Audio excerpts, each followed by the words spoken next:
বন্ধুরা, তোমরা আগের ভিডিওটি দেখেছো, আমরা এখানে চলে এসেছি। আর কেমন লাগলো আর ভিডিওটা তোমরা অবশ্যই কমেন্টে জানাও। কবি চন্দননাথের দেশমা।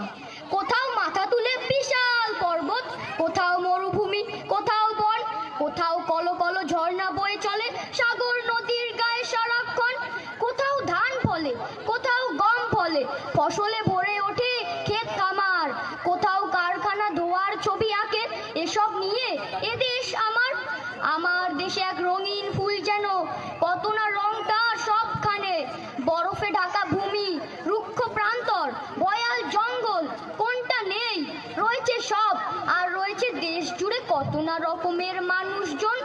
না দেখা একখান সুতোতে গাঁথা আছে নানান রঙের রাঙা লক্ষ মন। আমারই দেশমার গলায় দোলে মালা, কোথাও মিলবে না তুলনা তার। সারাটা দুনিয়ায় যত না দেশ আছে, সবার সেরা এ দেশ আমার।